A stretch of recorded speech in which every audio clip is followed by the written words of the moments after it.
Shalom Chavrim, I'm Stephen Ben Danoon, and I wanted to have a little heart-to-heart with you guys to let you guys know what's going on here at Danoon Institute of Biblical Research.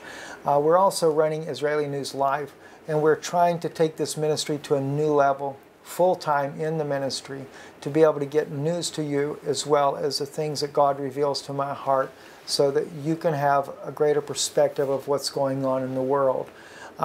Recently, though, we've come under attack in numerous ways here, and it's been going on for quite some time. The first attack that came was our website, our internet here at the house. The website was totally knocked offline on an independent server separate from us here. It was totally wiped out. Then our internet service, the cable, the same day was cut, so we could not have internet.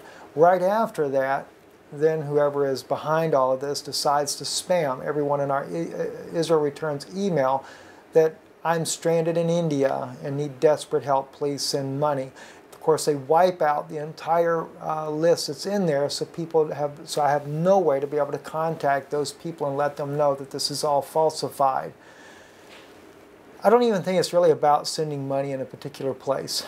I think it's just actually orchestrated. The Vatican, no doubt, behind it. Maybe even the NSA is behind it, the U.S. government, because the things that we speak to you about are things that they do not want you to know about. That's just where it really comes down to. And secondly, the ministry is so large, there's no way for me to control this ministry on my own. I actually have a staff of people that work with us. My wife, being chief and foremost in this ministry, in fact, she'd be better off behind the camera for the things that God reveals to her as well. But she also is very strong in the background, researching and helping me sort through emails, as well as Brother Aaron.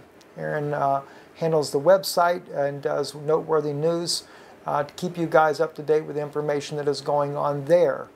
And then we have Sister Lisa Tesh, who works with us on our Facebook and gets important information to me that I need to be aware of, and helps us in a number of other ways as well. I have seen also, besides the attacks that we've had from the government and people that are doing that, I've seen people as well, people that we have loved and people that we still love, that have attacked, in this case here, both my wife as well as Sister Lisa Tesh. She has been attacked as well, and both of them, it was totally uncalled for. And we dealt with both situations the best way we knew how, and we dealt with that privately. It's not something that we will mention here, but the point is our love is for you, and including the staff that works with me. We love you guys dearly. And if we do something that offends you, come to us as a brother and a sister. Tell us your concerns with love, if there is something like that. We don't mind listening, and we don't mind correcting if we've done something wrong. But sometimes there's issues that we need to know about, and that in my staff working with me will reach out to find out information so that we can help other people as well. None of our things that we're trying to accomplish are clandestine. Our job and our desire is to help the body of Christ to move forward. And even in the case where we've had people that have done things that were very offensive, our love is still for them. And we ask that God be merciful and will help them to understand the way we feel as well. And certainly, we ask no ill on anyone, but that God's mercy would be to them as well, and that they know that we forgive them too. In some cases, things get really bad, and we have to ban a person altogether. And that happened in the case with Sister Lisa Tesh. The attack came so hard against her that we had to ban the person completely from our channel, from the Facebook page, etc., because the propaganda and the lies that were spread publicly. And that's another big issue, especially in the case of my wife, because in the case of my wife, you know, if there's something that you feel, come to me about it. Because just like with Abraham and Sarah, if anything were to happen to Sarah, it happened to Abraham as well, because God had called both of them together. And it's the same way it is with us here. We're called together in the ministry. And so my wife, it's really, it comes against me as well. And I also feel the same love for Brother Aaron and Sister Lisa and their work and their love for us here in the ministry, their tireless efforts that they do. And so we love you guys, and I want you to know that what we're trying to do here is to help people along. And another thing I wanted to mention to you as well on this same matter, and I know that many of you have come to me because your love and concern for us in regards to some of the programs that I have been a guest on. And you've warned me, you know, saying that certain things are going on and you should be aware of this, Brother Steve. I do thank you for making me aware of things that are going on. I do appreciate that, and I don't want to belittle that. That is important, because sometimes I go on a program and I totally am unaware. I went on a program some time back, and several brothers that I'm very close to, they warned me there as well that there were issues that I was unaware of. And also in another case recently, a program that I was on, I was being warned that the person in this program has two sides. He'll agree with you, but then preaches totally opposite of what you believe. But keep in mind, while there's still daylight, there's time to work. And my desire is to see those people as well saved and come out of whatever they're in. Regardless of what you do in life, no matter how far you stoop in sin, God is still able to bring you out. And also the people that follow these people. If I'm invited, I realize there comes a time that I must separate when it gets totally out of control. That is true. But as long as I can speak my heart and I can tell the people what's true, even their people will hear and maybe do something about it. But in some cases, when I'm made aware of those issues going on in the background of a ministry that I may go be a part, as far as go be a part of their interview, it's good to know, because in cases like that, I like to personally contact that individual and talk to them privately to try to reconcile them, to try to get them to realize that the direction they're going in is not of God. And that's one of my main issues that I do. We see that Yeshua was the same way. When Jesus of Nazareth was on the earth, they were always telling him, do you not realize who you're associating yourself with? In fact, the Pharisees would get on to him because he associated with the poor and the down and out. And then his own disciples would be wondering, why in the world is he going to the Pharisees and stuff? And like Simon, the rich ruler. Always remember one thing. Like in the case of Simon especially, this is the case that we're more like.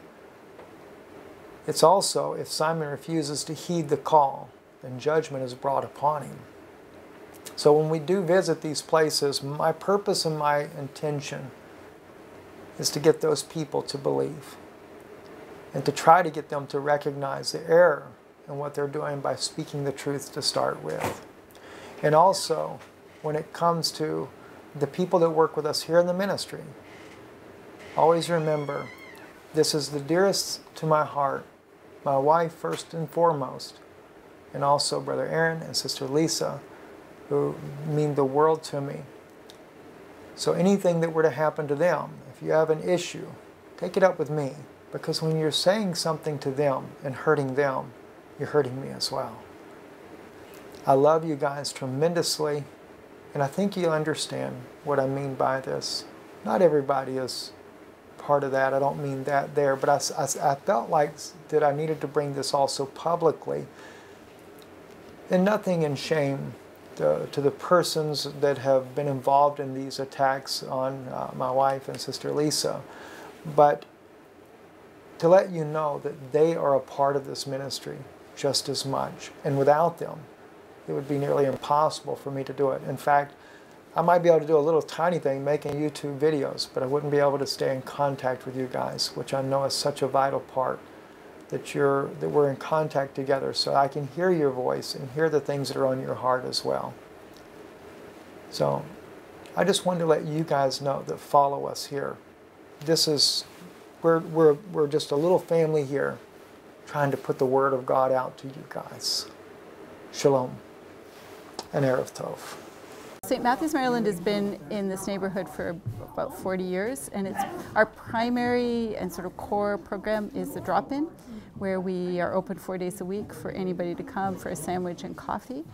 And that drop-in is largely facilitated by our community volunteers. Just being able to be here for somebody to come and talk to. You know, that right there too is hard for a lot of people, to just walk into somewhere they've never been before and come and ask for help, number one. And yeah, I just love being able to help people.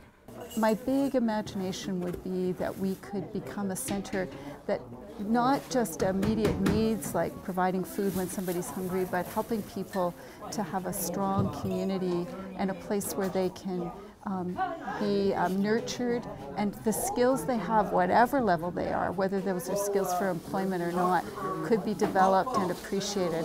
That people could come here to be loved and be affirmed enough that they would grow. And I think that there's that possibility, and there's a huge need.